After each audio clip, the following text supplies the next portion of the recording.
along with the czar of the telestrator, Mike Fratello. And Michael Jordan certainly had himself a prime-time performance in Game 4 on Monday afternoon in Chicago. He turned it from the 3 for 18 in game number 3. Now, from the Knick point of view, Mike, what does Pat Riley do tonight to defend against Michael Jordan?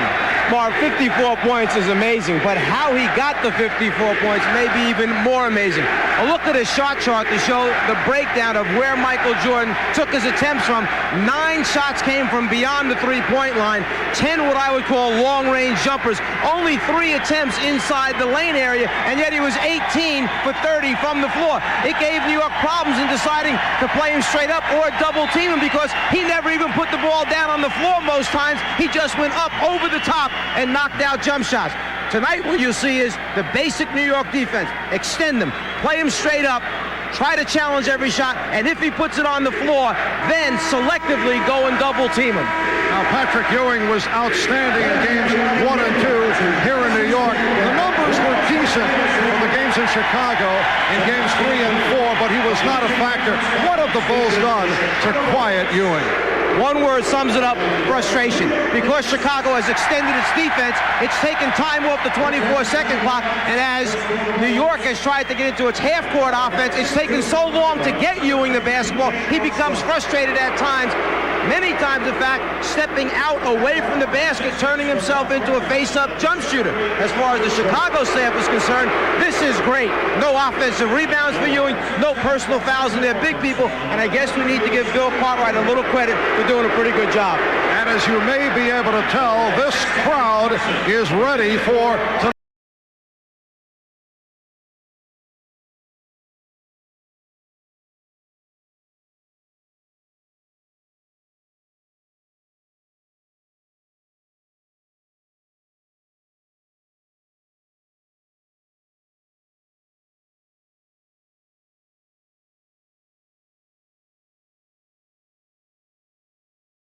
Armstrong will open in the Chicago backcourt.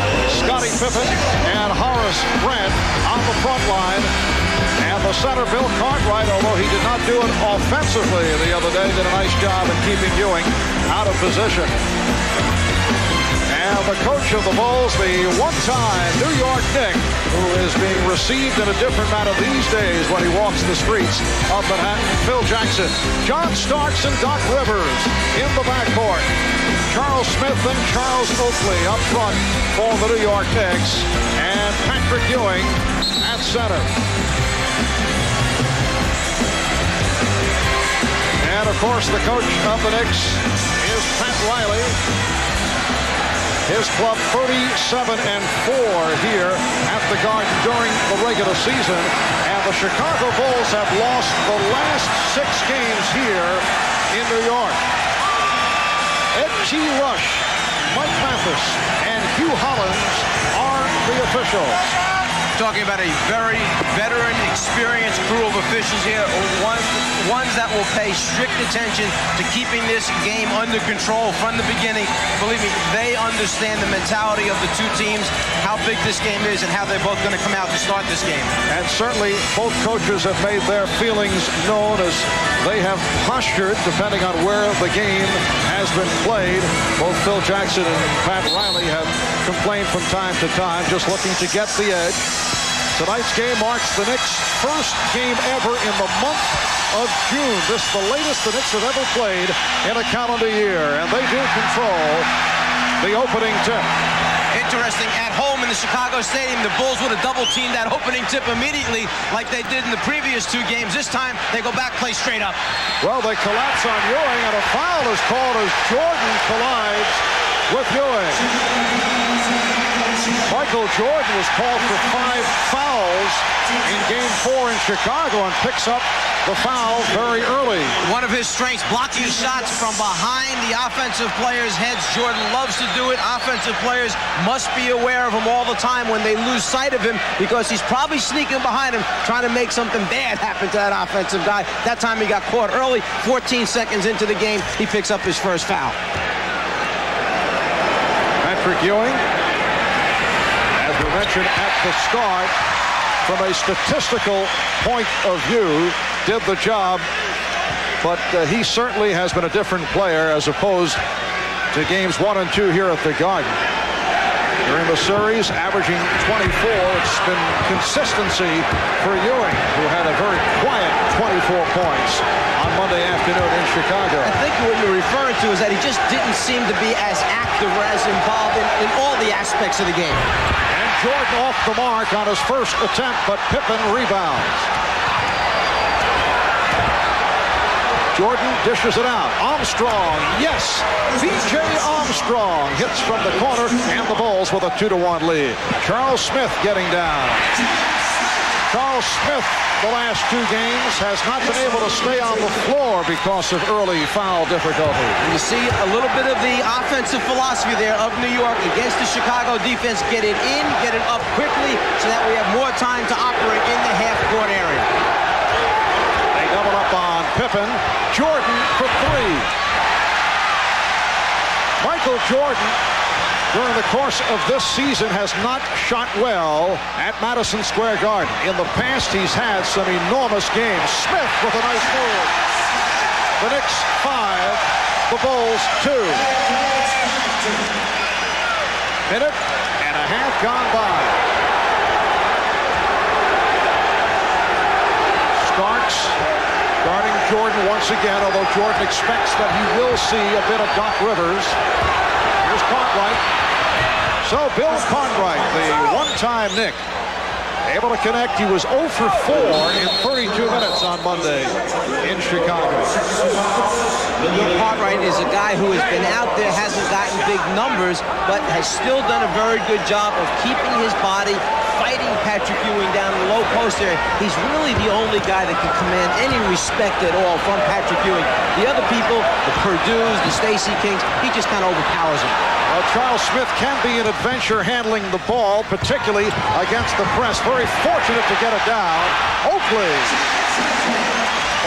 pulling up, avoiding the travel, and he's given the Knicks a 7-4 lead. Next adjustment you see by New York, they have Starks behind the front line of Chicago's defense, so he's an attack man and can go right at the basket with numbers 3 against 2. Horace Grant telling us earlier that the sprained ankle feeling better and better. He had an excellent game in Game 4 Monday. Oakley goes all the way, and he was pushed. Very unusual to see Oakley on the move with the ball. The foul committed by Grant is first, and Oakley will go to the line. After Chicago had scored, New York was bringing the ball up the floor. Charles Oakley had to take it out of bounds. That was supposed to be Charles Smith's responsibility. He's supposed to pass it in and then drag behind so that he can get a return pass. Oakley had to take it out. He had a few words to Charles Smith as he came up the floor, reminding him, get the ball out of bounds. That's supposed to be your job. Everybody has to get in their right places to attack the pressure defense. And in fact, last game, we saw a little incident between Pat Riley and Anthony Mason where they weren't in the right spots or attacking it the right way. And that's all Riley was reminding him of, was what he wanted him to do against the press. The Knicks 8 and the Bulls 6. We're just underway. It's Game 5 of the Eastern Conference Final. The series tied at 2. Game 6 in Chicago Friday night. Scottie Pippen took a good shot. The basket counts and the foul. So Pippen will go to the line. Foul committed by Smith. A little adjustment. They make Michael Jordan, the Bulls, the flash man. He catches the pass flashing high, and Pippen winds up running the back door. Not too often that you see Jordan and Pippen on the same side running the flash post backdoor series, but another little adjustment that takes place on the day off between games. Scottie Pippen hit that enormous shot in the final minutes on Monday. Ended up as a 3-point play. Again, the Knicks beat the press. Charles Oakley showing another move out of the repertoire. And you can see Charles Smith take it out of bounds, get to his spot. That allowed Ewing and Oakley and Starks to get down the floor, and New York could get into its attack mode. And an official timeout. Looked like Charles Oakley drew blood. Knick trainer Mike Saunders out to take a look. And he will have to be taken out of the basketball game, or New York will have to take a timeout. They are allowed to substitute for him. He must go out because of the new blood rule in the NBA. The cup must be cleaned up and Oakley with the finish at the end of the fast break, and the little collision right there is where the cut is opened up as he goes into Bill Cartwright. He turns to go up the floor. They meet heads, similar to the headbutting incident with the Indiana team between Starks and Reggie Miller, but one was on purpose, this was not. Charles Oakley has scored the Knicks' last 5 points. The Knicks lead 10-9, and Mike Mathis with the call against New York. A holding foul. It's on Patrick Ewing. That is his first. I'm sure Pat Riley will have no complaint about that call, providing it's the same way at the other end of the floor when Ewing is posting up and Cartwright has a body all over him. And another call away from the ball. Doc Rivers not pleased. It's a hold on Rivers. That is his first, and the Knicks have picked up team foul number 4.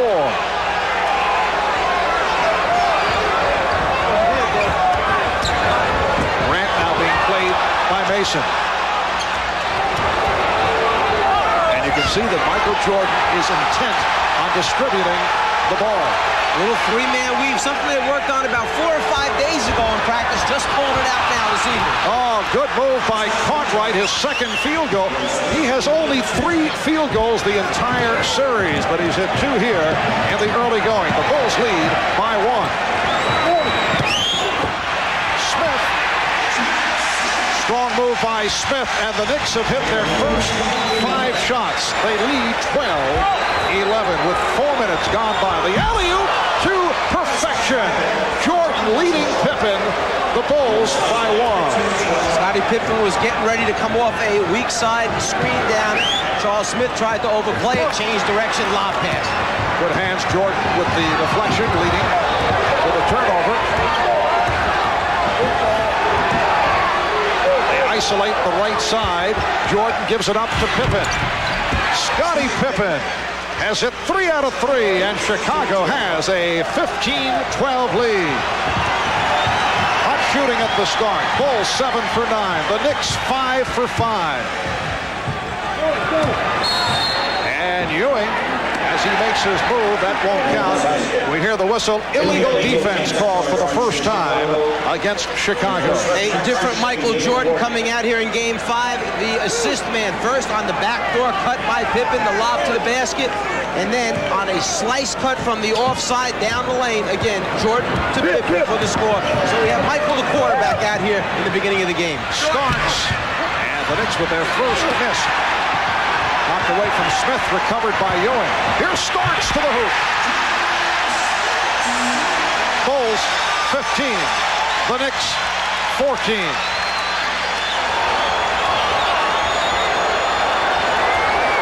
Rivers batted it away. Starks off the steal. 2-on-1. Starks whips by Jordan. The Knicks lead by 1.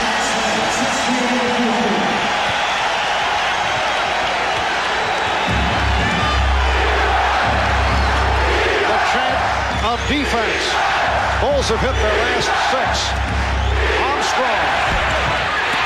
Rebound Mason. Starks on the move. For Mason. The Knicks 18. The Bulls 15, and the Knicks are running effectively. I'm just going to say that I don't know the last time I've seen New York get this many transition scores in such a short period of time. 6 unanswered points by the Knicks. Jordan with the crossover. Jordan, yes. Michael Jordan with his first field goal. He's 1 for 3. The Knicks 18 and the Bulls 17. A blazing start for both clubs. Starks for 3. Yes. The Knicks 20. The Bulls 17. You had a feeling that the dunk just might energize John Starks to get him on a roll. It seems to happen so far. Jordan changed his mind. Armstrong passed on the 3. Oh, nice recovery by Pippen. Scottie Pippen is hit 4 out of 4. He has 9 points. The Knicks 20 and the Bulls 19 in a high-scoring first quarter. 5:20 remaining. Ewing passing out off the double team. Anthony Mason breaking for the hoop and taking that pass from Patrick Ewing. You have an unselfish big man. He likes when the team sends cutters down the lane. It makes it easier for him to celebrate. All he's got to do is give it up a couple times, keeps his teammates happy, and then will open it up for himself. Grant posting. Grant with the turnaround. Yes, the Knicks 22 and the Bulls 21. The Knicks have hit 10 of their last 11. They've hit 5 in a row. Here comes Charles Oakley returning from the dressing room after drawing blood earlier. And Charles was hot when he departed. Pippen with the hesitation dribble. Lost it. Recovered by Grant. And Horace Grant lays it home. So the Bulls with a 23-22 lead. Everybody has had a little piece of the action. The only player not to score that's on the floor right now is Doc Rivers. The other 9 players have all got a score so far. Ewing put it on the floor, and it cost Armstrong with the breakaway. The Bulls 25, the Knicks 22 with 4 minutes remaining in this first quarter, and a timeout taken by the Knicks. Transition scores for New York so important against the Chicago defense. John Stark takes it to the basket, elevates up, and then the finish again with little emphasis. Madison Square Garden, Hannah Storm courtside with a report on the injury to the Knicks, Charles Oakley. Charles has a 1.5 to 2 inch cut over his left forehead. He was treated by Dr. Norman Scott. It did not require stitches. The cut is being held together with adhesive strips, and Charles has just come back into the ballgame. Now let's go over to Ahmad Rashad. All right, Hannah, if you've ever wondered if there's any strategy in what basket a team decides to take, well, Phil Jackson told me that normally they like to defend the basket in front of the bench in the second half unless they want to jumpstart their offense. And if they want to do that, they'll have the basket in front of their team. The only thing is the Bulls have jump-started their offense, but so have the Knicks. Marv? All right, Ahmad, do you buy that philosophy, Czar? All coaches will do it a little bit differently, but the visiting team has choice of which basket. A lot of times, the visiting coach will let the home team go out on the floor, see which basket they want, then send his team out and tell them to take that basket, so they got to walk down the other end to warm up. I used to like to have the defense in front of me at the end of the game. Sizzling start by both teams. Ewing to the fadeaway, and the rebound is handled by Pippen. The Bulls 25, the Knicks 22, with 3:45 to go in this first quarter. Michael Jordan is now 1 for 4. Mike, in contrast to what we saw in games 3 and 4 in Chicago, Starks diving for it and took a timeout. Good play by John Starks using the 20. The Knicks are not laboring to get shots off. We saw that in games 3 and 4 where they would set up for the shot with about 7 seconds remaining on the 24. And what's interesting now is of the 12 field goals for New York, none of them have come with less than 10 seconds on the 24-second clock when they really struggled to get one off in Chicago. Well, Game 5 of this Eastern Conference Finals is tied at the 2 coming in. It has been a tremendous start by both clubs. Game 1 starts with 25 here at the Garden. Knicks 198-90. Charles Oakley had the big one in Game 2, 14 points, 16 rebounds, leading to that Knick win. But things did turn around in Chicago. The tramping press of the Bulls so effective in Game 3. Jordan only 3 for 18, but had 11 assists. And then it was Michael with 54 points on Monday afternoon. Most points ever scored in the playoffs against a Knick team. 54 points on 18 for 30 from the field. Rivers, who has been quiet the last 2 games. Now the Bulls looked like they were going to run, and, well, a violation called on Michael Jordan. It's so rare to see that. A palm called by the outside official, Hugh Hollins. That's a tough one to call. Coming in transition, Michael tries to change over right to left. The dribble gets up high. He actually lost control of it and turned it over as he tried to cross. The loss of control is what eventually caused the violation. And no argument from Michael Jordan. Knicks with the ball. They're down by 3. 3 minutes to go in this first quarter. Rivers with a beautiful pass. Good look to find Mason. That score came with 4 seconds remaining on the 24-second clock. It's the first time that the Bulls defense extended the New York offense, made them work to get a good shot. Chicago with a 1-point lead. Cartwright has come out shooting. Rebound Starks. A switch momentarily by Jordan. Now Grant gets back. Oakley.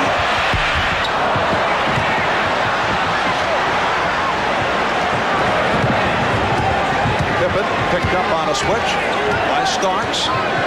Oakley guarding Jordan. And the foul is called. It's on Starks. That's his first. Phil Jackson calls for time with 2 minutes, 11 seconds remaining in this first quarter. Incident involving Pat Riley and Anthony Mason that took place Monday afternoon in Chicago. Explosive moments reacting to this play. Explosive moments on the Knicks sideline with Pat Riley apparently upset with Mason. Earlier we asked Pat about it. What happened had nothing to do with Mace personally. It was a very emotional time in the game, and I was trying to clarify a point with some intensity because I had tried to clarify it for 16 minutes to everybody. And that is to hit ahead and to hit ahead and to hit ahead. If we don't pass ahead on their press, then we're not giving ourselves an opportunity to attack. There just happened to be a man ahead, wide open for a layup. I grabbed his number to show Mace what it was, number 54. It was Charles Smith, so he could see his number, and that was the extent of it. But there was nothing to it. And we've seen what Pat Riley's talking about, hit ahead in the first quarter when New York pitched over the top of the Chicago press. Oakley wound up finishing off with a dunk. Rather than dribble it up, Riley wanted him to pass it ahead. They got the message, obviously, here in the first quarter. And it's been a strong start for Anthony Mason, who just hauled down that rebound. He's hit 3 out of 3 for 6 points. Oakley from Ewing. He blew the layup. Good dish off again by Ewing on the double team. Here's Pippen going all the way. And the Bulls lead 27-24. Well, Phil Jackson felt that Starks had stepped out. 1:35 remaining in this first quarter. The Knicks have missed 5 of the last 6 shots. They opened up hitting 10 of 11, and a foul is called. Ewing took the shot. Foul committed by Cartwright. It is a non-shooting foul. Mason will inbound. Emerson Starks at the guards. Oakley, Mason, Ewing up front. Here's Ewing. That's his first field goal. The Knicks trail 27-26. Patrick Ewing is doing a very good job of delivering a little subtle blow to Cartwright's body, get him off just as he receives the basketball. Michael Jordan with his second field goal. He's 2 out of 5 for 4. Bulls by 3 with just under 1 minute to go in this opening quarter. Good position by Oakley. Oakley able to retrieve it. Starks for 3. Way off. Handled by Oakley, and again missed on a putback, and a foul is called. Charles digging hard, but he's missed several close-in opportunities. Horace Grant picked up his second. Let's go back to a moment ago when the Knicks concentrating on getting the ball down inside to their star, Patrick Ewing. He has to work hard to catch it on the block, but that time caught it in rhythm, was able to turn baseline. And when he gets that rhythm down and turns that way, he has a beautiful stroke and produces baskets most times. Blackman has just checked in. Oakley now 1 out of 3 from the line. Blackman played only a couple of minutes on Monday. And here comes Trent Tucker along with Scott Williams. B.J. Armstrong and Horace Grant will sit down. We've noticed that Charles Oakley has missed 2 layups inside already. You might be sitting there saying, how can you miss those layups that way? He's not a guy that elevates and gets high up off the ground. He doesn't necessarily play above the rim. He plays with a strong body, keeps people off the glass by boxing them out. And many times, because he doesn't jump as well, he's concerned about shots getting blocked or distorted by bigger people that get up higher. Michael Jordan not able to hit. John Starks with the rebound. And Pat Riley wants to use the clock. There is a 4-second differential between the game clock and the 24. The Knicks have missed 8 of their last 10 shots following the good start. Well, Starks saw the opening. He is fouled. Scott Williams, who just came on, committed the personal. The idea behind the New York defense, play him straight up unless he gets to an area of the floor where you feel you're threatened. That time, in the middle of the floor, Blackman didn't feel threatened, so everybody stayed at home. Jordan winds up missing. To try and wind down at the end of the quarter, Starks came off a high pick and roll, got in the lane. No easy scores in playoff basketball. So when you go up to the rim, big men usually try and send either you or the ball back down. Phil Jackson in the offensive-defensive shuffle. Pulling out Cartwright and Williams. John Paxson comes on for the first time. B.J. Armstrong returns. Greg Anthony checks in 4 minutes, along with Charles Smith. 10 seconds remaining in the quarter. The Bulls have a 1-point lead. Starks gets set to shoot a second free throw. Just under 80% from the line for the season. John Starks off to the good start. He's hit 3 out of 5, 7 points in all. 5 3-point shooters on the floor now for Chicago. So if somebody penetrates and kicks out, you got people with range on the floor. Final seconds of the quarter. Jordan putting the move on Anthony, and he was fouled. With 3 3/10 seconds to go. Fouled by his good friend Greg Anthony. Michael has vowed to deal a pig to Greg sometime down the road. He said off the court. Did not appreciate a couple of incidents. One last year, one during this series. He didn't really mean it. He just doesn't want Greg to sleep well at night. He wants him thinking about it. Maybe keeping one eye open at night. Number 42, Scottie Pippen. And the shuffling continues. Scott Williams is back. Will Perdue comes on for the first time. Most teams have special plays to go full court with 5-4, 3 seconds remaining. We'll see what New York has. Bulls by 3. Pressure by the Bulls. Blackman is called for steps. Rolando Blackman called for the travel. And the ball comes back to Chicago. New York tried to run a little dummy play that time. They faked as if they wanted the first pass to go to Greg Anthony. Flashed the man back on the opposite side from half court. Used him as the first release pass and then tried to backdoor Anthony down the floor. But as Blackman caught it, he took steps before he put it down. Pippen will throw in. 1 and 8/10 seconds to go. Here's Jordan. What a play to get it to Williams, but he could not hit. Well, Scottie Pippen with a terrific opening quarter. He was only 4 for 14 in Game 4, though he hit that big shot in the final minute.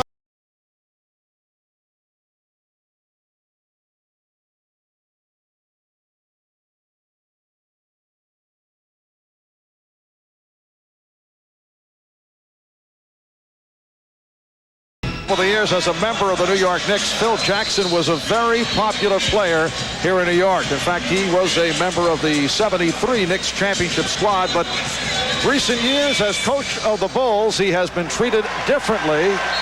And I talked about that with Phil earlier, and I asked, what's the worst that you have been called here at Madison Square Garden? I guess the whiner, don't be a crybaby, quit complaining to the referees, sit down, shut up, those kind of things, comments when you get up and, get supportive of the team or come to the team's defense. Those are the things that, and the derogative things that can follow behind that. And I was at home with your wife. I mean, here, I think. Thank you. Little attempt at mirth, Czar. It's very nice of Phil to clean it up for us as to what the worst things were that he heard. No, there are a few more things that he's heard. He just didn't use them. Yes, he has been the subject of the back page of several New York tabloids the last week or so. Here's Paxson opening up the second quarter. Mason on the rebound. The Bulls 31, the Knicks 28. Knicks cooling off after the fast start. They open up 10 of 11 from the field, finished at 2 of 10. Patrick Ewing with his second bucket. He has 5, and the Bulls now lead by 1. Michael Jordan with 5 assists. Look out as he is fouled. 5 assists in the first quarter, but only 2 field goals. 2 out of 6 from the field. Was the question coming in, will it be Michael the shooter or Michael the playmaker coming into tonight? Looks like he is looking to dish it off, at least at the start. You got to have a very strong will and a very big heart when you go down the lane against the New York Knicks, because between Mason and Smith and Ewing that are out there, once you get close to that colored area, the blue area, the painted area on the floor, their instructions are close it down. You don't let anyone get to the front of the rim. So when you start down there, you got to have some toughness about you if you're going to try and finish against them. Well, the only member of the media to be on speaking terms with Michael Jordan the last few days, Ahmad Rashad, apparently had a quasi-chat earlier on the subject of would he be a playmaker or a scorer tonight. Ahmad, do you have some words for us? Yes, I do, Marv. He said that he hoped he didn't have to score 54 points. The only goal he had in mind was to try to get 10 assists. Marv? All right, well, he has 5 assists to this point. The Bulls, without including the Jordan stats, as Ewing is fouled, the basket counts. And Ewing will go to the line. The Bulls are 12 for 17. Without Michael Jordan. I had mentioned earlier that Patrick Ewing has respect for only one guy, Bill Cartwright. Anybody else, he just basically knocks out of his way, throws Purdue down on the floor, steps on him once or twice, still goes up and gets a score. He knows that he can overpower all the backup people behind Bill Cartwright. So for Phil Jackson, Chicago, that's why it's so important to be able to have Cartwright out on the floor 30-plus minutes against the Knicks. Scott Williams picked up the foul, his second. The Knicks and the Bulls are tied at 33. Here's pressure from Smith on the ball as Tucker moves it across. Tucker, Jackson, and Jordan in a 3-guard setup along with Purdue and King. Blackman is guarding Jordan. Smith with the rebound. So Michael is 2 for 7. Gets inside. Will it count? Mike Mathis says no. The foul before the 3-second violation. So Chicago will get it back. Patrick Ewing had run out in transition, was way ahead of Will Purdue, so Stacey King wound up picking him up. They battled in the lane while Ewing tried to hold him on his back to get the pass. But as we mentioned earlier, if you don't get it to him at just the right time, then it becomes distorted. Knicks and Bulls tied at 33. Shot clock out of 2, out of 1. And once again a palm called on Jordan. Second palming violation by Michael Jordan. Let's give a little credit to Rolando Blackman for doing a good job of keeping Jordan in front of him, and then as he tries to get down to that left baseline, he loses control of the ball, a turnover. Third turnover for Chicago, all 3 by Jordan. Knicks with 4 turnovers. Scottie Pippen will check in. Pippen for Tucker, who just committed that foul. Bulls with their second team foul. Smith, Ewing, and Mason now on that Knick front line. Anthony and Blackman in the backcourt. Rolando Blackman, yes.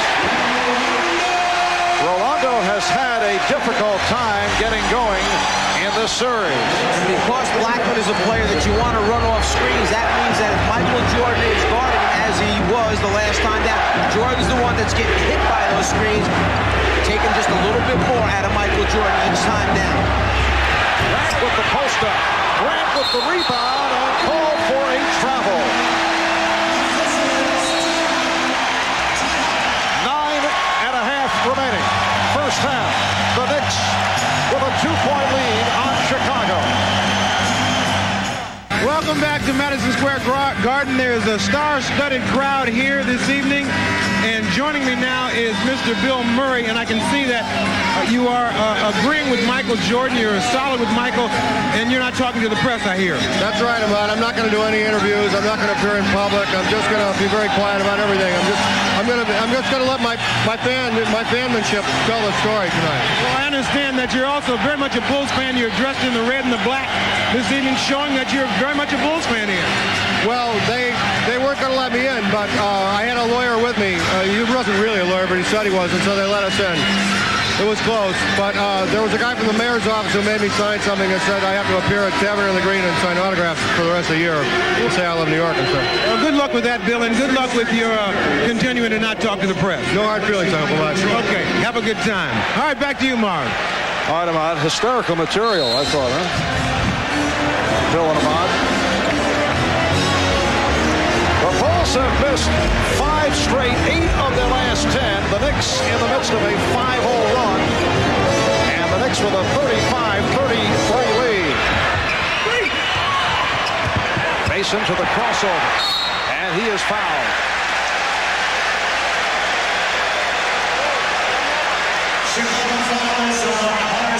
Mason having the ability with his size and strength to put the ball on the floor has been one of the keys for New York to, 1, beat the press by Chicago, 2, that once they get up into the half-court area and the first and second option are taken away, at least he can break your defense down by putting it on the floor.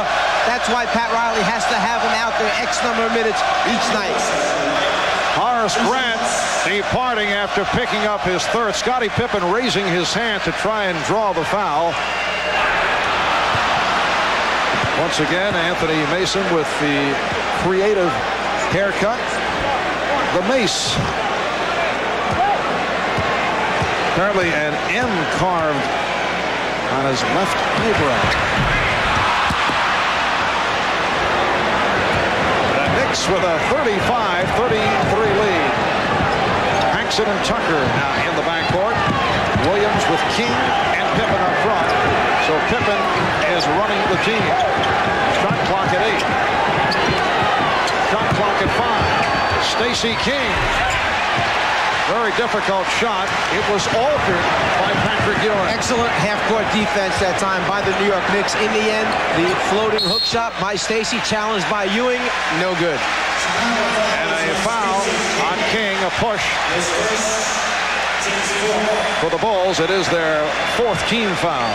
Trying to clean up that post play. If you wrap your hand around the waist of the offensive player and impede his progress, the ability to move away, it's going to be called a foul. Michael Jordan getting a rest at this point. Ewing is fouled again. Hacked by King. And that also puts the Bulls over the limit. Ewing will go to the line. He was fouled in the act. Every coach wants you to challenge a jump shot, but they don't want you to foul jump shooters. Challenge the shot, get a hand up on the basketball, but don't foul jump shooters, because good free throw shooters shoot 80 plus from the foul line. Good jump shooters shoot 50% from the floor. So make them a 50% shooter rather than an 80% shooter and trying to earn those 2 points. And Patrick Ewing has been an erratic free throw shooter this season. Here's Bill Cartwright back. Stacey King will sit down. Ewing 72% from the line. The Knicks are only 5 of 12 at the free throw line. They have not been a good foul shooting team. Same for Chicago. Pippen with the rebound. The Bulls have not hit a field goal the last 4.5 minutes. And Phil Jackson went with this smaller lineup in both games in Chicago, and it produced baskets for him. It was effective. Here thus far, they have really struggled offensively. Anthony able to hustle it down. Anthony getting it down, going all the way. He surprised the Bulls. The Knicks 37. The Bulls 33 with 4 minutes gone by in the second quarter.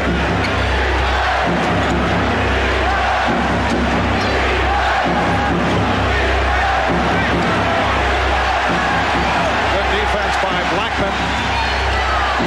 Pippen. Foul by Smith. Bulls have missed their last 7 shots. 10 of their last 12. Smith committing his second. Pippen will go to the line. Scottie Pippen is at 5 out of 6. 11 points in all. Scottie bothered throughout the season by tendonitis in his right ankle. The same injury that plagued him against the Knicks in last year's playoffs.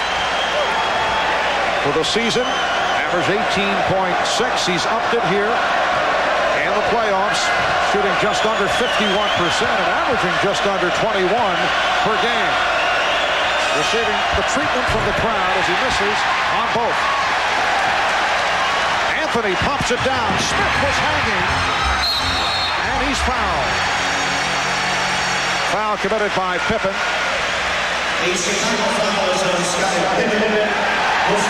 That is his first. In the second quarter, the Knicks are 4 of 4 from the field. They opened hot at the start and then had their problems. Chicago 0 for 5 from the field, and Michael Jordan is getting set to make his return. There had been a little bit of a stir caused by one of Pat Riley's statements concerning the number of free throw attempts, basically, that his team was getting a chance to shoot, number of fouls called against New York as versus what's called against Chicago. Coming into this the fifth game after the first 4 in this series, the Bulls had taken 17 more free throws, about 4 more a game. Right now, at this point in the game, New York has been to the free throw line. This will be their 15th attempt. Chicago only 7. The Knicks with 9 consecutive points. They lead by 6. It is their biggest lead of the night. 7:35 remaining. First half. Marv Albert, Mike Fratello, Ahmad Rashad, and Hannah Storm from Madison Square Garden in New York. Jordan off the fake, trying to squeeze his way, and he drew the foul. Every time Michael Jordan gets to the blue, at least 1, sometimes 2 other bodies besides the man that's guarding him are instructed close it down. Blackman's got him. Now watch. 1, 2, 3 other bodies that time come at Michael Jordan, try and turn him into a passer rather than a scorer. Was called for his second foul. Whistles are going here in the first half as Oakley picks up his first. The Bulls already over the limit. The Knicks with their 4th team foul. It's been a long time between field goals for Chicago. 0 for the last 7. That dates back to the first quarter. They've gone 6 minutes without a field goal. They double up on Jordan momentarily. Jordan one-on-one with Blackman. Yes. Michael Jordan is now 3 of 8. He has 10 points. The one thing Blackman did not want him to do, he kept that arm extended. In fact, he even poked Jordan in the face just before he went up for the shot. He was trying to force him to put it down on the floor. With the foot fakes, the ball fakes, he could not get him to do it. Anthony. And an offensive foul is called. They wave it off. Foul on Smith. That is his 3rd. Once again, Charles Smith in foul trouble. In that guard around type of instance where the small man Anthony is trying to turn the corner, Smith steps out, and in the official's opinion, it came late. If it comes that late and the defense doesn't have a chance and react to it and avoid it, then they're going to call the offensive foul. 6:42 remaining. First half. Timeout call. The Knicks lead by 4. Square Garden, Phil Jackson made headlines criticizing the officiating in this series last week. This week, in fact, today, it was Pat Riley upset with the referees after the Bulls went to the line 23 more times than the Knicks did in Chicago. Riley felt that some of the calls in Game 4 robbed his team of some of its confidence, and he expected the officiating to be more consistent tonight at Madison Square Garden. As for the players, they said at this point, they can't afford to worry about the referees. Mark? All right, Hannah, yes, Phil and Pat playing their little games as you did as head man with the Atlanta Hawks. And I could see you really getting on their nerves. Without question, there would be problems with your posture. On whose nerves? That's terrible. Pick a number. The Knicks 39 and the Bulls 35 with 6:25 remaining in the first half. Shot clock down to 3. Jordan. Rebounded by Blackman, but a loose ball foul is called. Cartwright was pushed. Blackman collects his third. Charles Smith sitting down after picking up 3, and he has had all kinds of foul difficulties. 3, 4, 4, 2. The 2 were early in Game 4, and he's out it for the half after picking up his third. Bill Cartwright to the line with both clubs now over the foul limit. In that last timeout, Ahmad overheard Phil Jackson telling the team how happy he really was with the fact that they were this close in the game when they had only scored 4 points here in basically the first 6 minutes after scoring 31 in the first quarter, and felt that if they could just withstand this rush by New York, that they'd get themselves right back in it again. They'd get back into the flow of the offense. So he took a real positive approach in the last time out with them.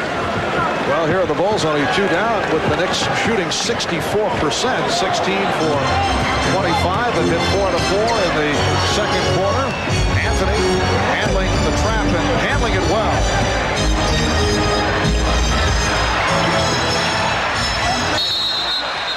Deflected out, says Ed Rush by Chicago. So the Knicks with 10 on the 24. New York trying to get the ball to Ewing a little more quickly in the half-court set, knowing the double team's going to come, anticipating he may have to throw it out, but then have time to get it back. And Ewing makes an incredible shot off 1 foot, kind of looking across his body that time. 10 points for Ewing. The Knicks lead 41-37. The Knicks have hit on 5 out of 5 from the field here in the second, while the Bulls have struggled, only 1 for 7.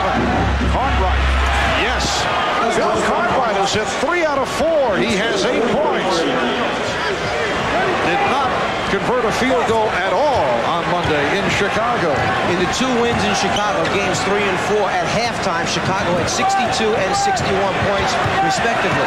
At the end of the first quarter here tonight, they had 31, well on their way. But now, as Ewing hits another turnaround, but now with just over 5 minutes remaining, they're at 39. This is the Knicks tempo that they want, their style of play. We're seeing the Patrick Ewing that we saw in games 1 and 2 in New York. Jordan changed his mind. Cartwright, yes, and it counts.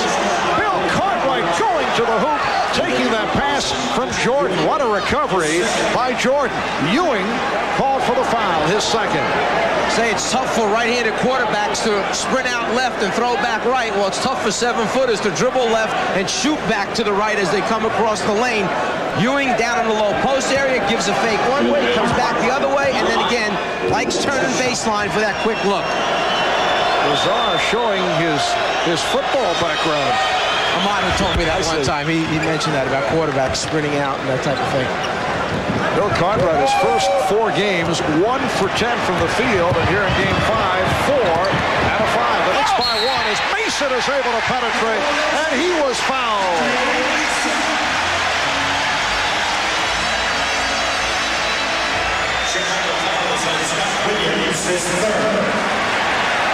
New York's 25 field goals that they had, only 1 came with under 5 seconds, only 2 under 10 seconds. They're in their attack mode. When you have players that can put it on the floor, break down a defense and penetrate, you're going to cause a lot of problems for the other team's defense, and that's what New York has done here in the first half. Mason with 9 points. The foul on Scott Williams, his third.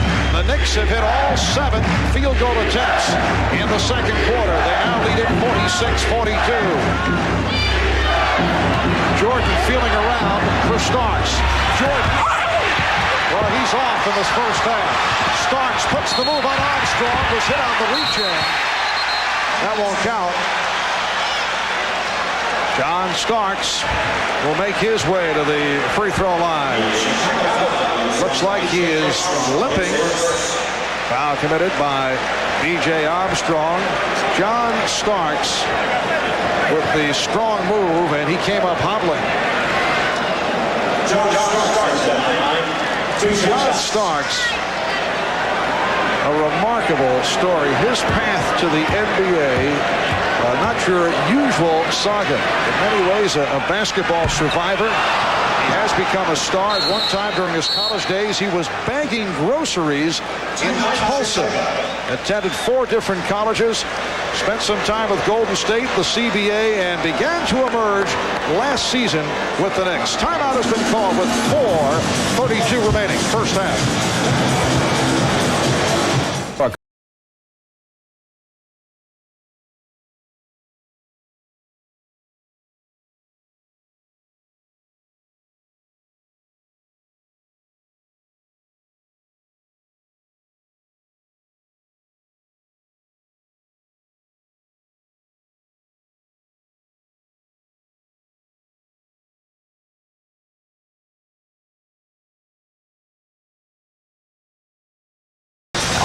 What a show put on last night by the combination of Charles Barkley and Dan Majerle. And that series continues here on NBC tomorrow night, 9 o'clock Eastern time. John Starks getting set to shoot his second from the line. Look at that stat. The Knicks are shooting.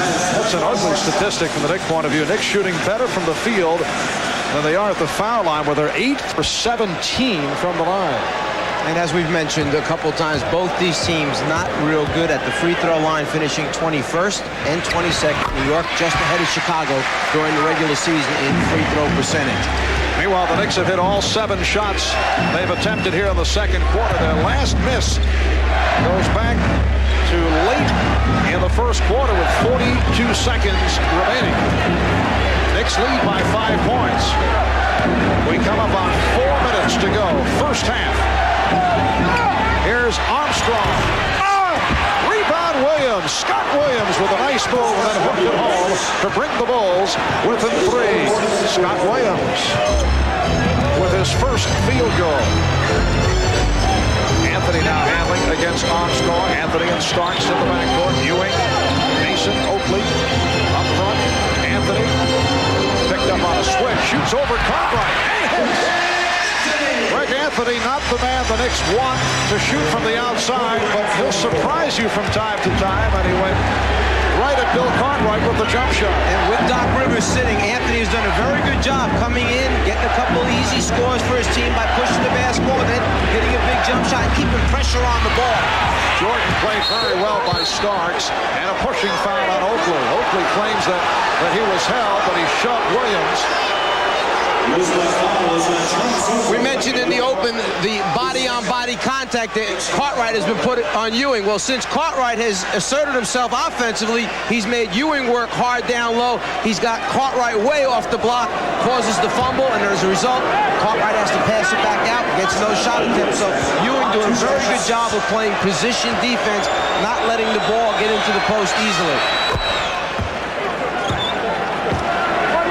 Scott Williams in his 3rd year out of North Carolina. He was asked about the Game 4 explosion by Michael Jordan. Well, he said North Carolina Tar Heels combined for 55 points in game number 4. He was part of that. That was a very interesting point of view. How about Huntley when playing with Elgin Baylor, when Baylor would have these astronomical scoring nights, would use the same joke line. Here's Anthony. Well, Greg Anthony makes it 9 for 9 for the Knicks in the second quarter. They lead 51-45. Michael Jordan is only 3 for 11.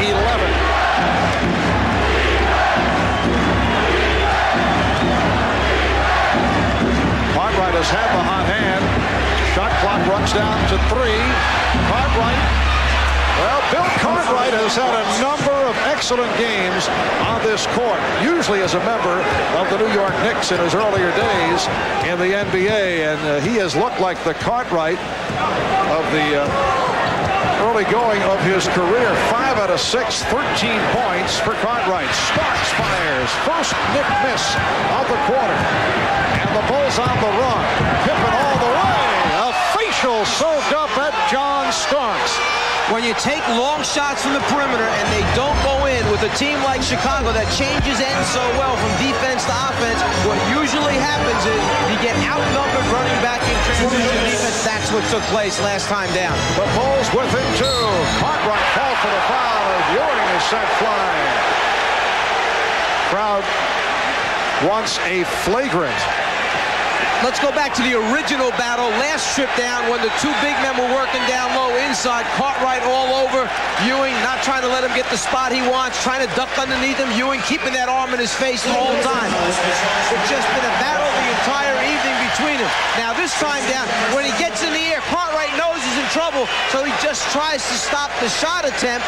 The officials feel that since the momentum of the foul, the follow-through of the arm caused Ewing to land and hit the ground, that they had to call a flagrant foul. So Patrick Ewing will have 2 shots. The Bulls arguing that it was a borderline flagrant foul call. And I would agree, it is a borderline, but when you place an official in the position of where he has to make a decision, then you got to live with it. Is this with intent to hurt Patrick Ewing? No, it's not. But it's a combination of he's off balance, you put your arm on him, you bring your arm down, he falls to the ground, and then the understanding that it could potentially be a volatile situation here. They call the flagrant to try and keep it under control. The Knicks now lead 53-49. So Ewing hits on both. He now has 14. Just under 2 minutes remaining first half. Ewing with a beautiful spin. And a foul is called. Cartwright called for his third.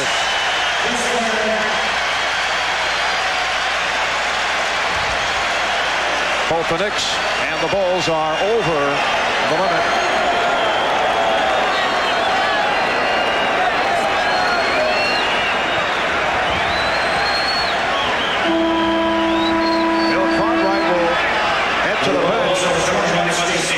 Superb half for Cartwright. 5 out of 6 from the field. 13 points. Ewing back to the line. He is 4 of 7 from the line. The Knicks have won 27 straight here at Madison Square Garden. The last time they lost at home was back on the 28th of January. The last team to beat the Knicks at the Garden, the Atlanta Hawks, January 28th. They won 20 straight in the regular season, then 7 out of 7 at home during the playoffs. And the Knicks have won the last 6 over the Bulls here at the Garden. Knicks by 5. Minute 35 remaining in the first half. Good luck. Scott Williams for Stacey King, and the Knicks lead is now 3. Very quiet first half offensively for Michael Jordan. That's an offensive foul. Oakley picks up his third. Jordan only 3 of 11, but he does have 7 assists. Now this is something Oakley used to do in the pre-Riley days. Out of control. No reason for this. Where you going, Charles? Stay under control. Greg Anthony had a little remark for him about get the ball back out and let us get into our plays. You want players to do what their strengths are. Do what you're capable of doing. Don't try and do somebody else's job if you're not good at it, because what happens? You turn the ball over. Patrick Ewing will sit down, a rare appearance for Herb Williams. Minute 10 left in the half. Pippen. Scottie Pippen hits the side angle jump shot. He's 7 of 8. He has 15, and the Knicks now lead by 1. Knicks have led by as many as 6 points. They have hit 9 of 10 from the field here in the second quarter. Starks way off. Anthony recovers. Anthony for Mason. Greg Anthony has done an excellent job. Mason has 11. The Knicks lead by 3. And as you said before, Mike, Phil Jackson has to be very happy that his club is within 3. The way the Knicks have been shooting, although they have hurt themselves at the foul line. Minute to go in the first half. Bob Costas and the Prudential halftime report coming up. Jordan. And it's tipped home. Beautiful tip. Scottie Pippen gets credit, and he brings the Bulls within 1. The ability to realize and understand where you are at all times. Pippen knew he had no time to come back down and go up again without getting it blocked. So while he's in it, back to the basket, he tips it in. Anthony turned it over. Final seconds of the quarter. Here's King.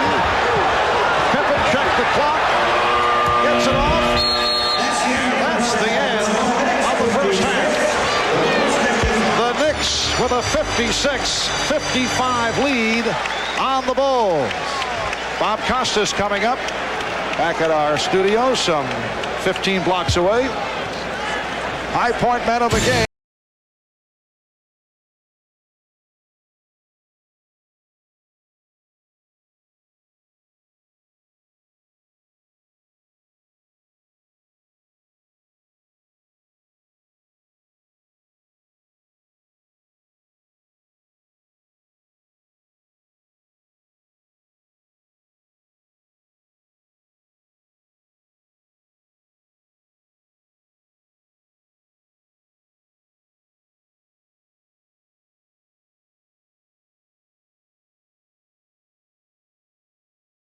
Chicago is heading for its danger zone, at least based on past experience, once they start the second half. We'll be talking live with George Karl and Dan Majerle in just a few moments. But first, we want to update you on today's events at the French Open. The #1 seed in the men's draw, American Pete Sampras, was beaten by a clay court specialist. Here's a look.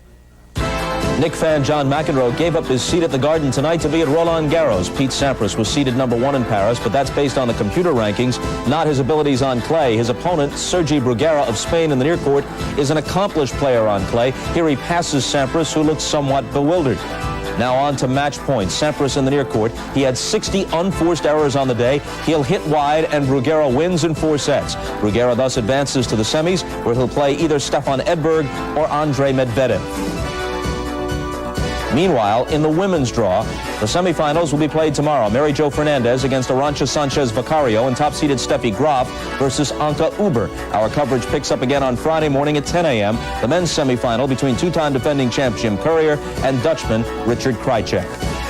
All right, back now to the conference finals. Game 6 in the West is tomorrow night in Seattle between the Sonics and the Suns. Phoenix leads 3-2. Joining us live now from Seattle is Sonics head coach George Karl. You knew you had to win one in Phoenix, which has not happened or could have happened last night. Is this the game that slipped away, possibly? Well, I think we just got to forget about last night, because I thought we played a very good basketball game, but we got beat by a team playing unbelievably well, and Barkley and Majerle carried them. And our backs are against the wall, and we're on our deathbed again. We've been there 3 or 4 times this season, and we've responded very well. And I feel like if we played like we played last night, if we play that well, we will go back to Phoenix. Afterward, you said something to the effect of, look, if Marley's going to make 30-footers, if we play this well and Marley's just going to make 30-footers, we can live with that. Well, Majerle was in his zone. He was in a situation where I don't know if even if we would have defended him if the ball wouldn't have gone in. He made one from about 6-7 feet behind the three-point line, and I thought he was goofing on us. I thought he was actually just saying, watch this. And Barkley was giving us trouble, so we had to give him some double teams and some team concepts. And our rotations were a little bit slow and maybe behind trying to find Majerle. Hey, George, your team is, it's already been said out in Seattle that you don't feel you're getting the kind of national coverage that you guys think you deserve. Do you think you can use this as a possible ploy, not a ploy, but to help your players get better prepared for the game?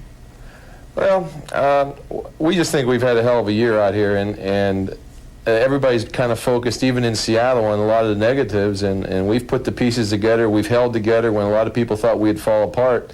And now, when we're in the Final Four, it seems like everybody's talking about the Knicks and the Bulls and the Suns, and the Sonics is kind of a noun just used as paraphrasing something to announce the time of a day. Hey, George, I know you're concentrating on Game 6. That's your #1 priority. But you told me that you feel that if you get by Game 6, you feel you're in good position to win Game 7. Explain that. Well, I just think this team is, we just got to worry about Game 6. In Game 7, I think the pressure goes on Phoenix's team, and they'll have the home court, but it's a court that we enjoy playing on. It's kind of unique. We won Game 2 there. We won the last game that we played in the regular season there, and we played 2 close games during the regular season. So it's one of those comfort zones that we play well down in Phoenix. But we can't even think about that right now. We got to worry about it tomorrow night. Quick thought here, George. All these series have subplots and people complain. Kevin Johnson thinks he's being roughed up. You came back at him. What are your thoughts on his complaints about your guys knocking him down and trying to take him out of the series? Well, I think he gives us the opportunity to knock him down. He comes at us like a bowling ball, and what does he expect us to do? Get out of his way? I think the game has gotten to the point where it's going to get more physical every game, and that's the way it should be. George, thanks a lot. We'll check the game tomorrow night.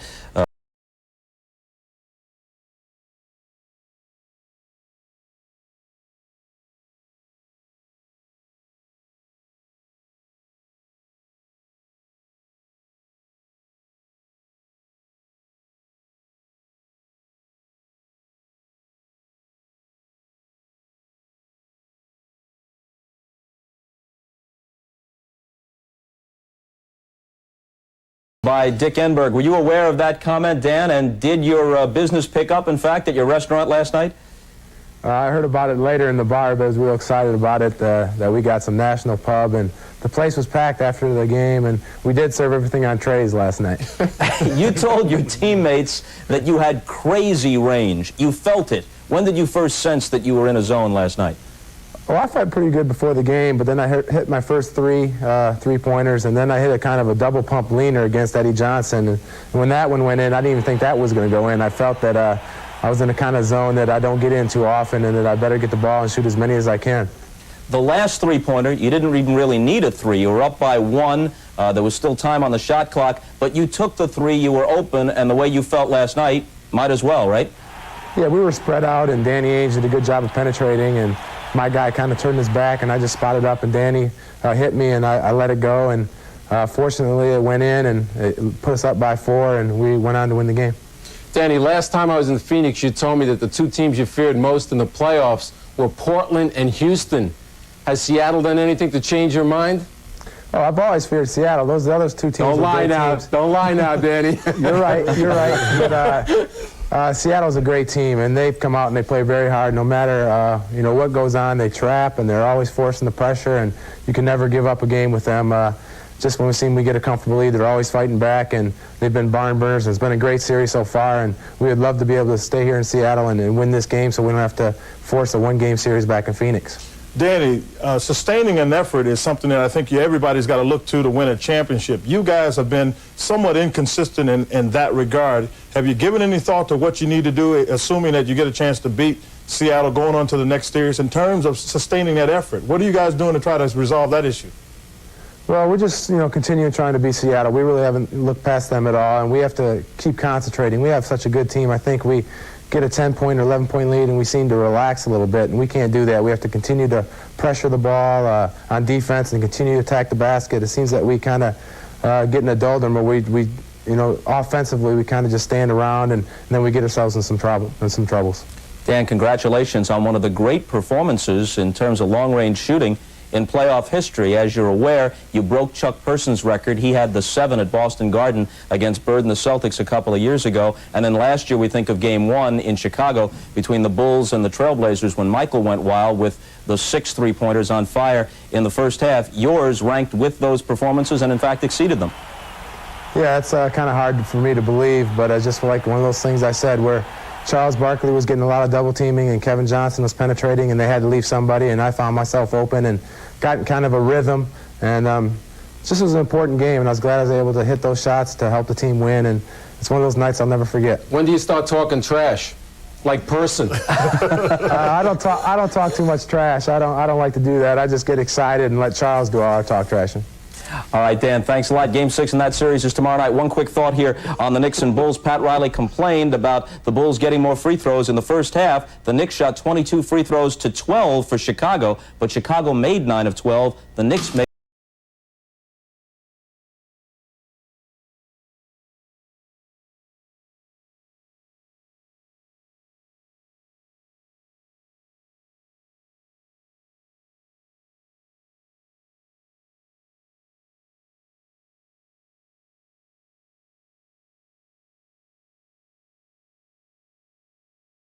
Nine for 9 from the bench as far as New York is concerned, and Chicago, if you take away Jordan, shooting 63%. And how about the poor free throw shooting, which really hurt the Knicks? 12 for 22 from the foul line, only 55%. Ewing was 5 for 9. We'll be back with the second half in a moment.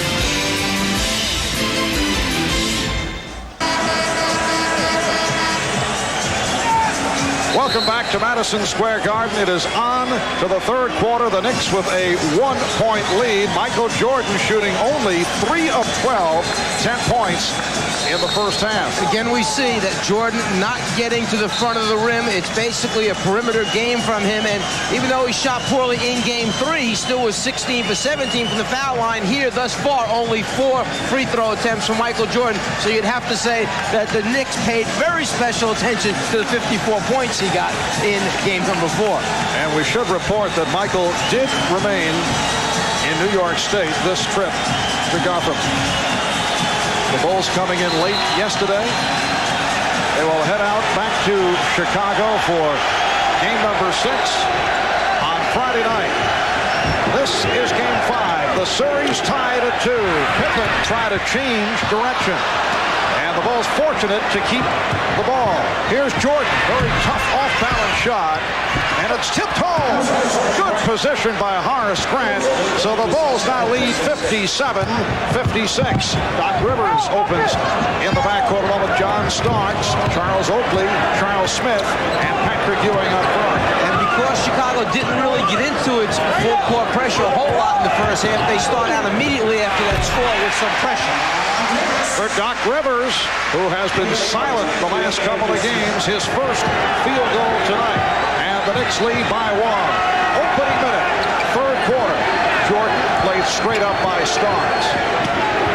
Pippen guarded by Smith, who has 3 fouls.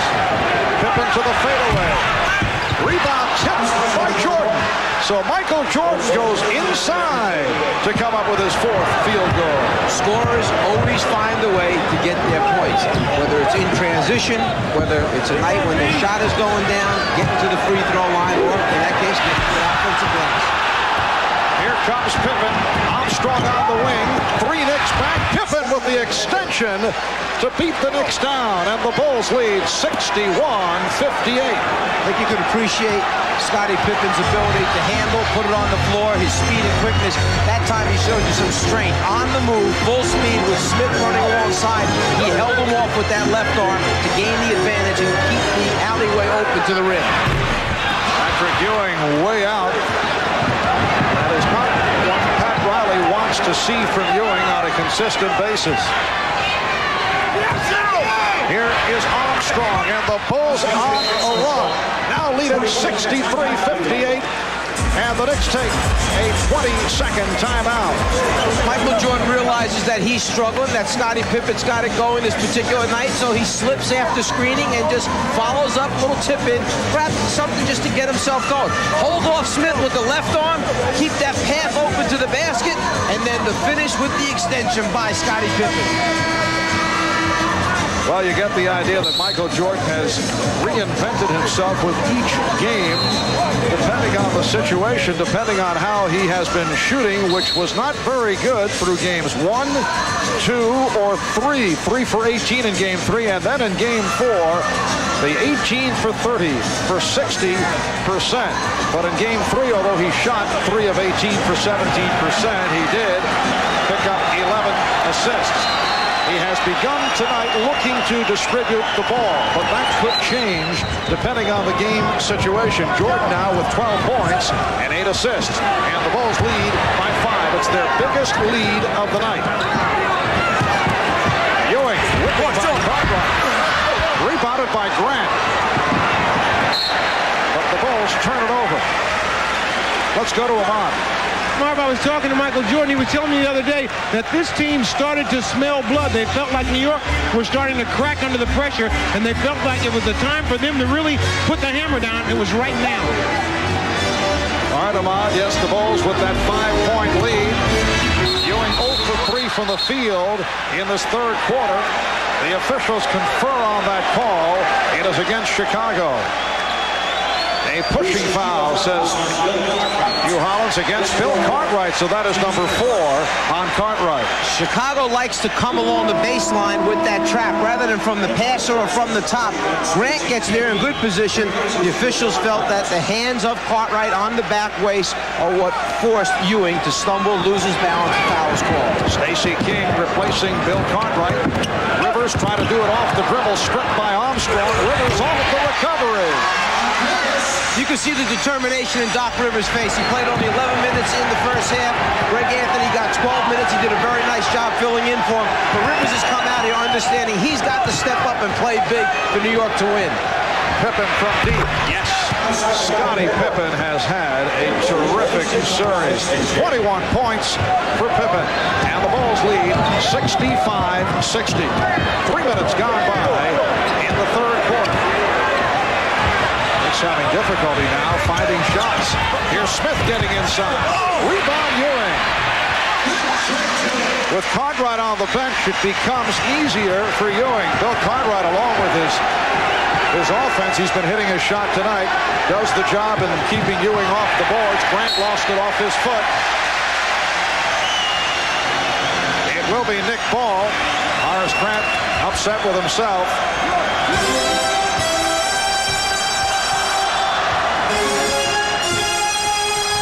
Rivers facing the pressure from Armstrong. Starks gets the pick. Starks fires. And rebounded by Grant. Jordan for Grant. Oh, what a beautiful play. Horace Grant reading Michael Jordan going to the hoop. What happened was Pippen didn't realize Grant was running behind him, but Michael did. Pippen had his hands out like, give me the ball, I'm there. But there was a defensive player close enough to let Michael say, you keep running, clear it out, because I know there's somebody coming right behind you. Pushed. So the foul is called. The hold on King. Jordan can see that the first play of Pippen's not open, but there's the second trailer. Grant down the lane. Michael seeing the whole floor, distributing the basketball, running the show. The quarterback out here for Chicago. Anthony Mason is back. Charles Oakley sitting down. 6 points, only 4 rebounds for Oakley. They have played evenly off the boards. Smith for Mason. Mason lost it. Jordan knocked it away, and it's last touched by Mason. So the Bulls will get it back. Anthony Mason, an excellent ball handler, rarely coughs it up, but Michael Jordan made the good play. Let's remember that. Ahmad said Jordan told him his goal tonight was to have 10 assists. At halftime, Michael had 7. The Chicago Bulls trying to become only the 3rd team in NBA history to three-peat. No team has won 3 consecutive titles in 26 years. King off the boards, rebounded by Ewing. Only the Minneapolis Lakers and the Boston Celtics have won 3 titles in a row. Mason gets inside. Mason with the tip. And the Bulls now lead 67-64. 5 minutes in, third quarter. Jordan called for another foul. That is extraordinary. 3rd time that Michael Jordan has been called for a palming violation. Now, you rarely see that during the regular season. Not to say that Jordan has not been palming, but I get the idea he often gets away with that move. Let's check the record book for 3 palming calls carrying the ball in a game by Michael Jordan. So a timeout taken with 6:47 remaining, third quarter.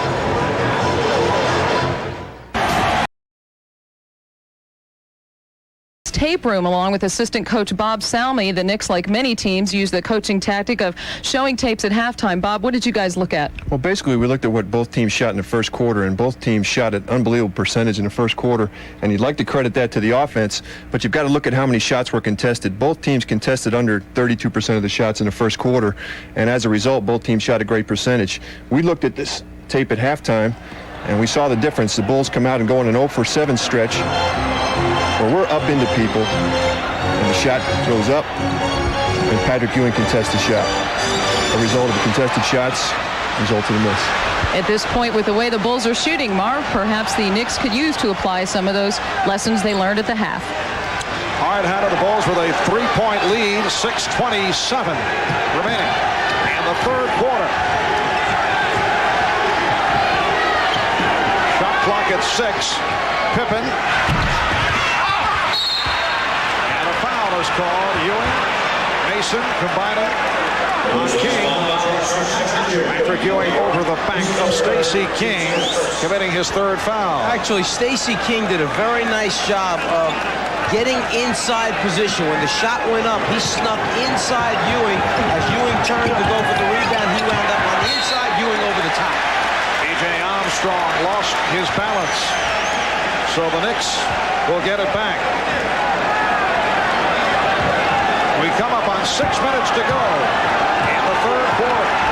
Marv Albert, Mike Fratello, Ron Rashad, Hannah Storm from Madison Square Garden. The usual sellout crowd on hand, and they react to Patrick Ewing bringing the Knicks within one. John Paxson is getting set to check back in. Jordan with the pull-up, stopped by Starks. Jordan had to give it off, and Pippen finishes it off. What an ability to realize that you're up in the air, you don't have a shot because of excellent defense, yet you still can find an open teammate for a score. Ewing. Michael Jordan now has 11 assists. Here's Pippen. He got assist number 12 for Jordan. Along with 12 points, so Michael not shooting well at 4 of 14. His stat line now resembling game number 3 in Chicago on Saturday. And the Bulls lead by 5. Good luck from Starks, and Mason not able to complete it.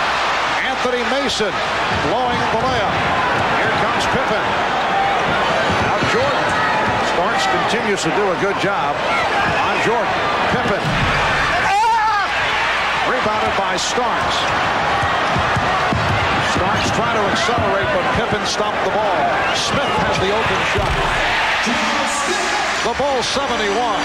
The Knicks 68 with 4:35 left in the third. They continue to play at this pace. You're going to have two very tired teams come the midway point of the fourth quarter because it is going up and down, and they are using up all kinds of energy. Shot clock at 3. Pippen off balance. Fouled by Mason. That's the first committed by Anthony Mason. When you're struggling, you try and get yourself going. You get there and realize, uh-oh, there's nothing for me. Well, maybe I can find something for my partner. Scottie Pippen down low. Michael Jordan with the dish off. And Michael Jordan with that similar line to what took place in Game 3 in Chicago. I don't think Phil Jackson would mind because Game 3 was won by the Chicago Bulls. Here's Charles Oakley back. And Charles Smith will sit down, leads with 10 points. You go back over the last 10 years, 25 of the 27 teams who won Game 5 went on to win the series. And the Bulls would prefer not coming back to New York for a Game 7, which would be played on Sunday here at the Garden. You mentioned how similar the lines were between Jordan's Game 3 and what he's doing here this evening. In Game 3, he also wound up with 8 rebounds, almost a triple-double. After shooting 3 for 18, here he has 5 rebounds already this evening with 4 minutes remaining in the third quarter. Chicago 73, New York 68. Offensive foul. And Jordan is hurt. Doc Rivers, Michael Jordan in the collision. The foul called on Rivers. The Bulls trainer, Chip Schaefer, checking out Michael Jordan. A timeout has been taken. Jordan's man had cleared away from under the basket. Michael started to go across the lane, turned, saw the ball coming at the basket, came back on a rotation. Here he absorbs the blow, and it's the right knee of Rivers that hits Jordan in the midsection, probably knocked the wind out of him. The rotation, the leg up, there he absorbs it. Many times you'll see players put their forearms in front of their waist area to try and absorb that blow. Michael had his hands straight up in the air, full contact from knee into the waist area. Come back on the rotation, pick up the offensive foul. Michael Jordan, as we have seen time and time again, though, is so tough. He has come back from a number of injuries, and apparently he is all right. Came back from the ankle problem against Atlanta in the first round, and he will come back here. At Madison Square Garden, you just saw Michael Jordan go down after taking that charge. He just took a shot to the stomach, knocked the wind out of him. He's okay, and as you can see, he's still back in the game. Marv? All right, Ahmad, and the Bulls with a 5-point lead, just under 4 minutes remaining in this third quarter. Crowd wanted to travel on King. Starks with the rebound. On Starks, only 3 of 8, 8 points. Starks and Rivers at the guards. Ewing, Oakley, and Mason up front. Knicks have cooled off considerably here in the third. Oh, Pippen looking to his right, thought he had a teammate, but it was the official, Hugh Hollins, and then Pippen took a pretty good shot from Mason. Scottie had heard that Hugh Hollins was an outstanding jump shooter coming out of school, tried to pick up an assist by hitting him in the deep corner. Now, it would have been interesting if you caught the ball and took a shot. Yeah. Ewing, air ball, but handled by Mason. The Knicks are only 6 for 18 from the field here in the third. The Bulls 73, the Knicks 70. Think about what a turnaround that is in the score right there. Potentially, they could have been up 7 points if they convert in transition. Now it's back to 3. Jordan. Well, Michael Jordan, 1 for 1 since getting the wind knocked out of him. He is 5 for 15 overall for 14 points. The Bulls lead by 5. Scottie Pippen with 27. Ewing, yes. Ewing leads the Knicks with 21 points. The Bulls by 3. It's been close throughout. In Game 5 of the Eastern Conference Final, the series is tied at 2. They'll meet again in Chicago, Game 6. On Friday night, Pippen thought he was fouled. Pippen continues the conversation with the official, Mike Mathis. Mason posting up. Mason to the fadeaway. Rebound, Pippen. The matchup is now Mason and Pippen. They saw quite a bit of each other in the playoffs a year ago. Well, Stacey King tried to get it down low to Horace Grant. It will be Nick Ball. What Phil Jackson is complaining is that it's not out of bounds if it hits the bottom of the backboard, that they should have been allowed to catch that ball and still try to pursue a score, that it was not part of the stanchion area. Rivers through the foul. Hit by Paxson. So Rivers will go to the free throw line. On the quick shuffle pass, the deflection, now, does the ball hit underneath on the rubber part? No, it did hit the white support of the backboard. It's an excellent call by the officials. If it hit the rubber part underneath, then it's still okay to play on. That was part of the backboard support. It was a good call by the official. And Phil Jackson, he nodded his head just now to the official. You're right, I agree. Here's Scott Williams for John Paxson. Nice to see the telestrator back in operation. We were czarless for Game 3 Saturday in Chicago. It did not work. You were a lonely man on Saturday. Did make a fine comeback for Game 4 on Monday. And we're saving it for the crucial moments here in Game number 5. Just at the right time. It's knowing when to use it. Building a crescendo developing here. The Bulls by 1 with a minute 25 remaining in the third quarter. Jordan went to the crossover. Michael Jordan is now 2 for 2 since he had the wind knocked out. And that was the toughest one. Over the top of Patrick Ewing, who had switched out, extended to try and boggle that jump shot, but nothing but the bottom of the net for Michael. Rivers pass diagnosed. The end result, the steal, and the 3-on-1. Jordan was fouled. Fouled by Starks. Using the high screen, Chicago knows that New York's going to try and jump it or trap the ball. Ewing switches out, extends, there's hand on the ball, just like the coach says, but what are you going to do when it's Michael shooting it? No question, Starks moves to his right in the path of Jordan when he's airborne. Michael at the free throw line trying to make 2. So by fouling, Starks has saved 1 point already.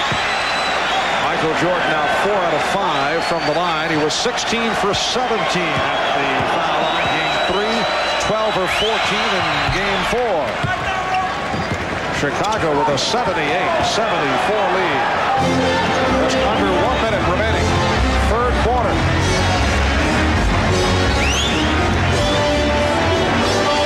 Rivers now played by Pippen. Starks guarded by Jordan. Gets it inside. Ewing got possession. Through the foul. The basket counts.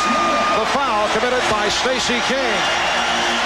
You had Doc Rivers looking very concerned out in front, trying to figure out who they wanted to go to. Nobody stepped up high to set a screen. So what they do is instead, they go to Ewing down low. He's got Stacey King too deep in the lane area. The foul comes on the elbow, on the shot attempt.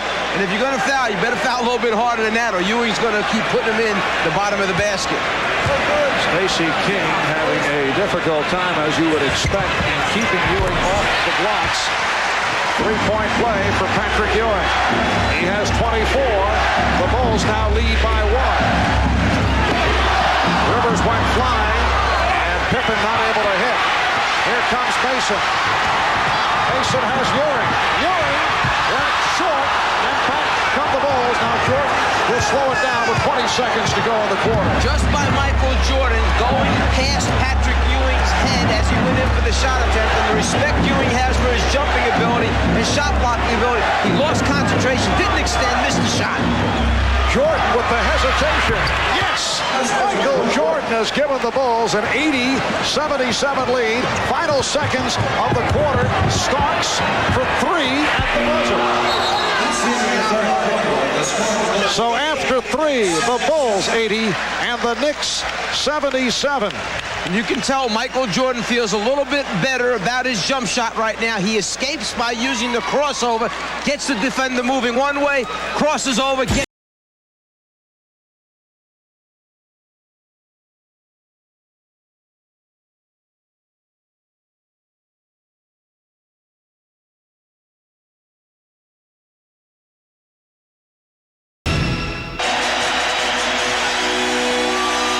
Yes, a major production here just off Broadway, some 10-15 blocks away. As we head to the fourth quarter of Game 5, the series is tied at 2. Chicago outscoring New York 25-21. In the third, Michael Jordan picking it up in the third quarter, 9 points, 5 assists. He's hit his last 3. Little wake-up call off that collision with Doc Rivers, had the wind knocked out, and since then he's hit 3 out of 3, 19 points and 12 assists for Michael Jordan. We talked about the pace of this game, the energy that was being used up starting the fourth quarter. Jordan and Pippen both have 34 minutes played, with Pippen resting right now. Jordan's still on the floor. Starks and Ewing 32 minutes apiece, so it could be a 44-minute night for these guys. Starks just did beat the 24. Mason lost it. Jordan stripped him. Ewing gets it back. And a foul is called.